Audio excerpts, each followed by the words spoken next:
मणिपुर पिछले 3 महीनों से जल रहा है। मणिपुर से जिस तरीके के सेक्सुअल असॉल्ट के केसेस सामने आ रहे हैं वो बहुत ही ज़्यादा डराने वाले हैं। ऐसे में मैंने मणिपुर सरकार को पत्र लिखकर ये रिक्वेस्ट की थी कि मैं मणिपुर आना चाहती हूँ और वहाँ पर जो सेक्सुअल असॉल्ट की सर्वाइवर्स हैं उनसे मिलना चाहती हूँ और उनकी मदद करना चाहती हूँ। तो पहले तो मणिपुर सरकार ने मुझे बोला कि आ जाइए, फिर सडनली उनका मेरे पास एक पत्र आया जिसमें उन्होंने मुझे कहा है कि मुझे अपनी विजिट पोस्टपोन करने का उन्होंने सुझाव दिया है क्योंकि वहाँ पे लॉ एंड ऑर्डर प्रॉब्लम है। तो मणिपुर में लॉ एंड ऑर्डर प्रॉब्लम है, इसीलिए तो मैं मणिपुर जाना चाहती हूँ और वहाँ जितनी सेक्सुअल असॉल्ट सर्वाइवर्स हैं उनसे मैं मिलकर उनकी मदद करना चाहती हूँ। मुख्यमंत्री जी मणिपुर के खुद कह रहे हैं कि ऐसे कई 100 केसेस हुए हैं, तो उन सेक्सुअल असॉल्ट सर्वाइवर्स तक सरकार पहुँच पाई है या नहीं, उन तक कोई रिलीफ पहुँचा है या नहीं, वो किस तरीके के डर में जी रही हैं, वो उन तक काउंसलिंग पहुँची है, लीगल एड पहुँची है, कॉम्पनसेशन पहुँची है,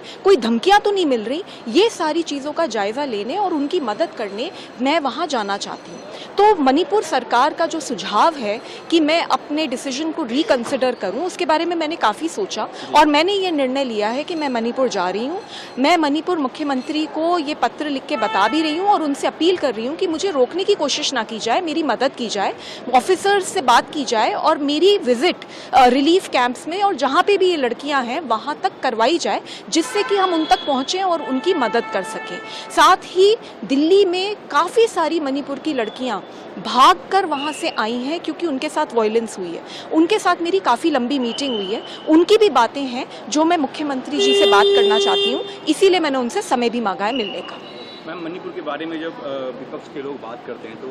सत्ता पक्ष के लोग ये कहते हैं कि आप बंगाल की बात क्यों नहीं करते, राजस्थान की बात क्यों नहीं करते। क्या स्वाति मालीवाल राजस्थान और बंगाल पे जाएंगे आने वाले समय में? जी बिल्कुल, अगर राजस्थान और बंगाल से इस तरीके के केसेस सामने आएंगे और वहाँ के मुख्यमंत्री ये बोलेंगे कि कई 100 केसेस हो रहे हैं और हम उनका कॉग्निजेंस नहीं ले पा रहे हैं, तो बिल्कुल मैं वहाँ पर भी जाऊँगी। और मैं वहाँ पर एज एन एक्टिविस्ट जा रही हूँ, एज अ वुमन जा रही हूँ and I know that there is a risk involve. मैं फिर भी जा रही हूँ क्योंकि हम सब ने वो वीडियोज़ देखी हैं और वो वीडियोज़ दिल को बिल्कुल दहला देने वाली हैं और उन लड़कियों तक अभी तक मदद पहुंची है या नहीं और उन जैसी बहुत सारी जो लड़कियां और हैं उन तक मदद पहुंची है या नहीं, इसको जानने के लिए जा रही हूँ, सिर्फ मदद करने के लिए जा रही हूँ। मणिपुर सरकार को मैं भी आश्वासन दे रही हूँ कि मैं वहाँ पर कोई प्रॉब्लम क्रिएट करने नहीं जा रही, सिर्फ और सिर्फ उन लड़कियों तक पहुँचकर सरकार की भी मदद करूँगी और लड़कियों की भी मदद। मैम, हमने देखा राहुल गांधी जब मणिपुर विजिट किया तो प्रॉब्लम क्रिएट हुई थी वहाँ पे, अगर आपके साथ भी ऐसा होता है तो आप क्या करेंगे?